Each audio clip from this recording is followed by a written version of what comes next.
প্রধান উপদেষ্টার স্বাক্ষরে পাশ হল জাতীয় নবম পে স্কেল ১৪ গ্রেডে ১.৫ অনুপাতে বেতন নির্ধারণ ১০ জানুয়ারিতে কার্যকর নতুন পে স্কেল বিস্তারিত পুরো ভিডিও জুড়ে।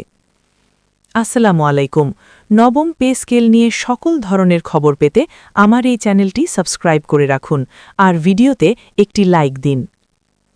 সরকারি চাকরিজীবীদের জন্য আজকের দিনটি এক ঐতিহাসিক অধ্যায় হয়ে থাকল। দীর্ঘ প্রতীক্ষার অবসান ঘটিয়ে জাতীয় নবম পে স্কেলের চূড়ান্ত স্বাক্ষর করলেন প্রধান উপদেষ্টা। আজকের এই স্বাক্ষরের মধ্য দিয়েই পরিষ্কার হয়ে গেল নবম পে স্কেল নিয়ে আর কোনো অনিশ্চয়তা নেই, আর কোনো বিলম্ব নয়।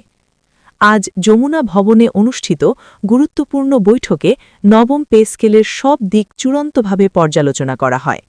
বৈঠকে উপস্থিত ছিলেন সরকারের উচ্চ পর্যায়ের নীতি নির্ধারকরা, প্রশাসনের শীর্ষ কর্মকর্তা, অর্থনৈতিক বিষয়ক উপদেষ্টারা এবং সংশ্লিষ্ট মন্ত্রণালয়ের দায়িত্বশীল প্রতিনিধিরা। বৈঠকের শুরুতেই আলোচনায় উঠে আসে নবম পে স্কেলের বাস্তবায়নের নির্দিষ্ট সময়সূচি। আলোচনার এক পর্যায়ে প্রধান উপদেষ্টা স্পষ্টভাবে জানান, আগামী ১০ জানুয়ারি ২০২৬ থেকেই জাতীয় নবম পে স্কেল কার্যকর হবে। এই সিদ্ধান্তের মাধ্যমে সরকারি কর্মকর্তা কর্মচারীদের দীর্ঘদিনের অপেক্ষার অবসান ঘটল। বৈঠকে জানানো হয় ১০ জানুয়ারি নতুন বেতন তালিকা আনুষ্ঠানিকভাবে প্রকাশ করা হবে। ওই দিন থেকেই নতুন কাঠামো অনুযায়ী বেতন গণনা শুরু হবে। কোনো ধরনের অন্তর্বর্তী সময় বা অতিরিক্ত অপেক্ষা থাকবে না। নতুন পে স্কেলে সর্বনিম্ন বেসিক বেতন নির্ধারণ করা হয়েছে ৩৭,২০০ টাকা। এটি আগের কাঠামোর তুলনায় একটি বড় পরিবর্তন বলে মনে করছেন সংশ্লিষ্টরা। এই বেসিক বেতন থেকেই অন্যান্য ভাতা ও সুবিধা হিসাব করা হবে। নবম পে স্কেলের আওতায় এবার সম্পূর্ণ নতুনভাবে ১৪ গ্রেডের বেতন কাঠামো নির্ধারণ করা হয়েছে। এই কাঠামো ১.৫ অনুপাতে কার্যকর হবে, অর্থাৎ প্রতিটি গ্রেডেই বেতন বৃদ্ধি পাবে নির্দিষ্ট অনুপাতে, যা সরকারি চাকরিজীবীদের জন্য একটি বড় স্বস্তির খবর।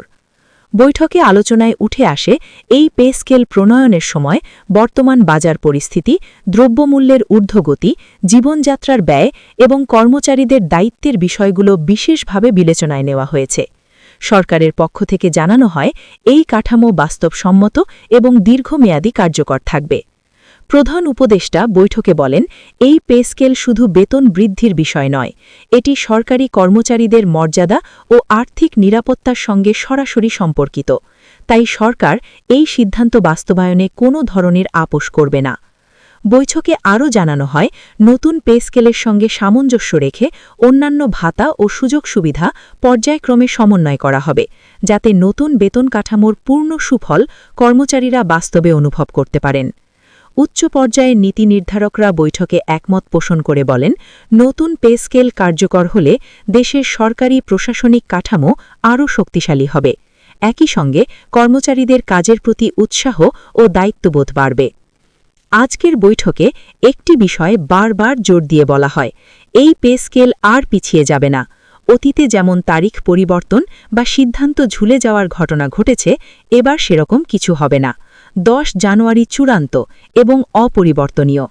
বৈঠক সূত্রে জানা যায়, প্রধান উপদেষ্টা স্বাক্ষরের সময় সংশ্লিষ্ট কর্মকর্তাদের উদ্দেশ্যে বলেন, সরকার তার প্রতিশ্রুতি রক্ষা করছে এবং দেশের কর্মচারীদের ন্যায্য অধিকার নিশ্চিত করাই এই সিদ্ধান্তের মূল লক্ষ্য।